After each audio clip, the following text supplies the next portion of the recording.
ऐसे बहुत सारे माँ-बाप हैं, जो ये बोलते हैं अपने बच्चों को कि तुम्हारे भले के लिए बोल रहे हैं। ये भी एक तरीके का साइकोलॉजिकल मैनिपुलेशन है, तुम्हारे भले के लिए बोल रहे हैं। तुम एक वैसे व्यक्ति हो, जिसने खुद अपना भला कभी नहीं किया। एक ऐसे दारूबाज व्यक्ति हो, जिसने बच्चा पैदा करके बच्चे को छोड़ दिया है। आप अपने व्यक्तिगत स्वार्थ में, अपने आमोद-प्रमोद में संलिप्त रहने वाले व्यक्ति हो और जो ये सोचते हो कि तुम्हारे भले के लिए बोल रहे हैं। जिस व्यक्ति ने अपना भला ना किया हो, वो आज ये क्लेम करता है कि अपने बच्चे के भले के लिए बोल रहे हैं। आपको पता है कि आपका भला क्या है? और क्या आपने कभी ये प्रयास किया है कि एक बच्चे का भला क्या है? आप अहंकार के क्षणों में आप डिसाइड करते हो कि बच्चे के लिए क्या सही होगा। वो व्यक्ति जिसने कभी खुद नहीं जाना कि मेरे लिए क्या सही है। ऑफिस में गए, वहाँ हिंसा कर रहे हो आप, घर परिवार में हिंसा कर रहे हो, प्रॉपर्टी का हिसाब कर रहे हो। आप ऐसे परिवार के ऐसे व्यक्ति हो जिसने अपना पूरा पैसा प्रॉपर्टी खरीदने में, घर खरीदने में, ज़मीन खरीदने में, इन सब में लगा दिया, जिसने लर्निंग में पैसा नहीं लगाया।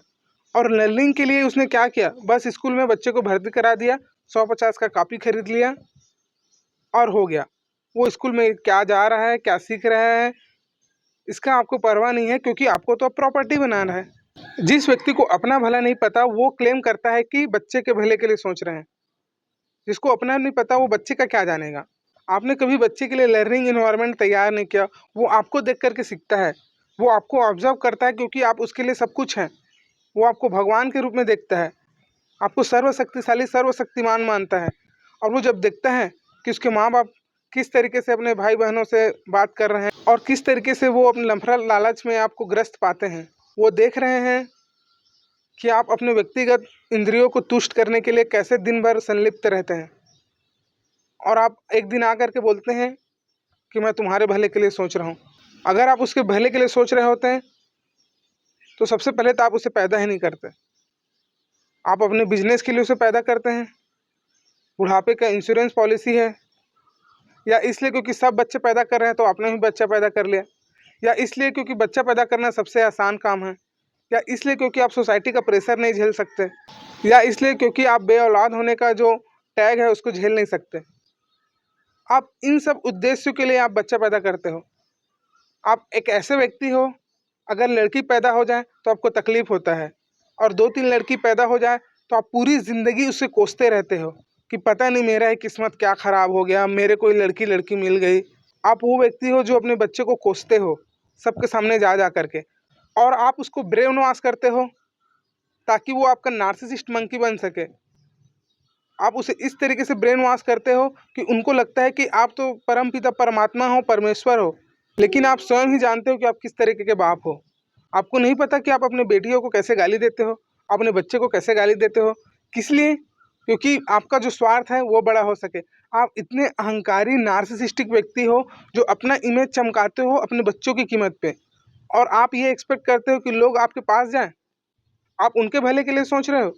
आप एक कायर माँ बाप हो जो पड़ोसियों के ताने से अपने बच्चों को बचा नहीं पाता, और वो बचाना तो छोड़, वो उसी के साथ मिल जाता है अपने बच्चों को क्रिटिसाइज करने।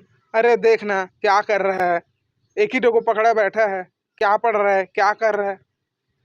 आपने कभी बैठ करके पूछा है उनसे कि आपके जीवन की इच्छा आकांक्षाएं क्या है, आप अपने बारे में क्या सोचते हैं? एक भी पल कभी अपने उससे बेहतर होने के लिए आपने प्रयास किया है? एक भी वाक्य क्या आपने उससे कभी बोला है प्रेम का, उत्साहवर्धन का? आए 150 दे दिए, ड्यूटी खत्म हो गया। और आप ये क्लेम करते हो कि तुम्हारे भले के लिए सोच रहे हैं।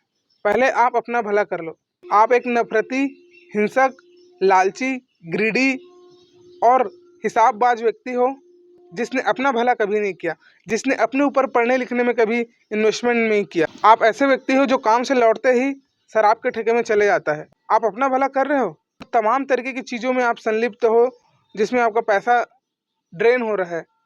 रिश्तेदारी निभा रहे हो, गिफ्ट्स दे रहे हो, साड़ियाँ दे रहे हो, दहेज दे रहे हो, और उसमें पैसा बर्बाद कर रहे हो, और बच्चे के ऊपर 100-50 खर्चा हो जाता है तो आप उसका हिसाब रखते हो, और आप बोलते हो कि मैं बच्चे के लिए भले के लिए कर रहा हूँ, भले के लिए सोच रहा हूँ। आप पहले अपना भला सोच लो, आप अपनी पहली ख्याल रख लो। आप एक ऐसे व्यक्ति हो जिसने कभी अपने बच्चे को समाज के तानों से, उसके अब्यूज़ से कभी नहीं बचाया, और आप समाज के साथ, रिश्तेदारों के साथ आप खुद ही मिल गए अपने बच्चे को अब्यूज़ करने में। और एक दिन जब वो बच्चा को ये सब चीज़ समझ में आता है तो फिर आपको तकलीफ़ होता है। क्यों नहीं आएगा? वो तो पढ़ाई कर रहा है, कभी न कभी तो पढ़ेगा, कभी न कभी तो देखेगा, कभी न कभी तो समझेगा। सच को कब तक छुपाते रहोगे? अपने पाखंड को, अपने दोगलेपन को, अपने हिंसा को, अपने नफ़रत को, अपने लालच को कब तक छुपाते रहोगे? एक दिन कोई ना कोई तो सीख जाएगा, समझ जाएगा कि आप जो कर रहे हो वो प्रेम नहीं है, हिंसा है। आप पहले अपना भला कर लीजिए, बच्चे की भला मत करिए, वो खुद अपना देख लेगा। जब आपको उसका भला करना था तब आपने किया नहीं। उसके लाइफ के निर्णयों में दखल-अंदाज़ी करना बंद कर दीजिए, क्योंकि वो आपसे ज़्यादा समझदार हो चुका है। और नहीं भी हुआ हो तो उसको कोई फ़र्क नहीं पड़ता।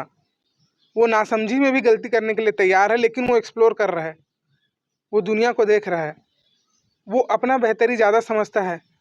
वो ऐसे व्यक्ति है जिसने अपने ख्याल ज़्यादा रखा है आपसे, अपने आप का।